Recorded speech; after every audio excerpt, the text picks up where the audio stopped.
Yang apa, kalau turun pada bukit, hancur. Tapi ada Allah kata apa, "Inna aradna al-amanah 'ala as-samawati wal ardi" kan. Lepas tu Allah kata, "Hamalaha al-insan." Ya, Lepas tu, "Innahu betul. zalum." Macam mana Wa Ustaz? hamalaha al-insan. Allah kata Allah tawarkan untuk pikul bebanan amanah ini.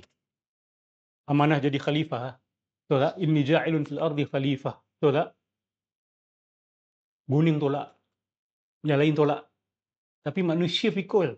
Lepas tu Allah sifatkan manusia sebagai zaluman jahula. Betul tak? Manusia yang zalim dan jahil. Okey, kalau kita buka tafsir, zaluman jahula tu Allah sifatkan kepada insan, betul? Tapi itu adalah penyifatan bukan secara apa kita panggil generalize. Tapi secara bangsa insan itu secara umum. Bukan kepada setiap individunya, betul tak? Sebab Nabi tidak zalim, Nabi tidak jahul. Nabi mungkin sebelum jadi Nabi, of course lah ada kejahilan dia. Dan selepas jadi Nabi pun dia ada yang dia tidak tahu. Dia manusia. Betul tak? Allah sifatkan sebagai zalim dan jahul tu sebagai in generic terms. Bukan generalize every single individual of human beings as zalim and jahul. Tapi sebagai sifat kemanusiaan itu. Secara umum, dia suka pikul bebanan yang dia tak tahu. Yang dia tidak mampu tanggung. Dia suka masuk campur benda yang dia tak boleh pikul. Tapi of course, Nabi-Nabi Allah Subhanahu Wa Taala tidak boleh disifatkan begitu.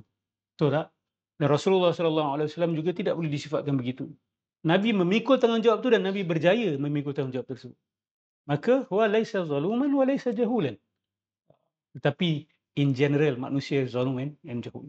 So that statement is not wrong. Dan kenyataan itu tidak salah.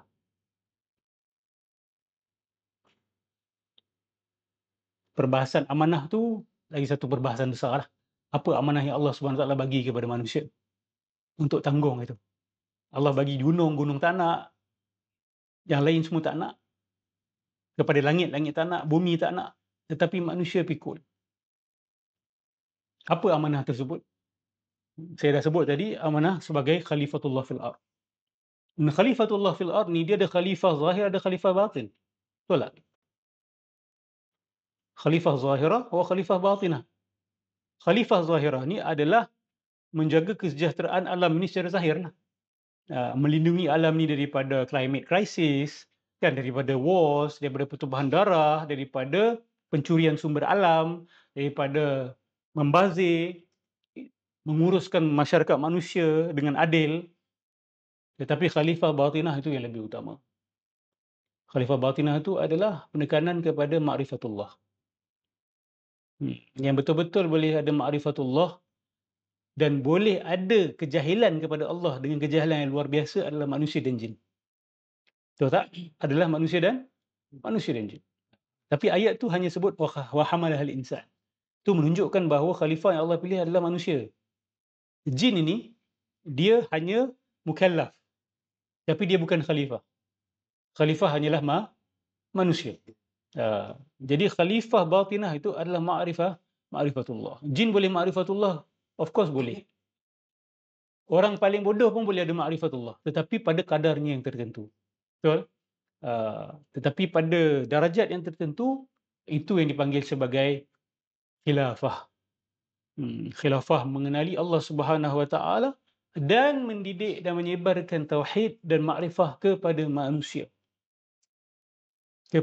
Manusia dan ibadah.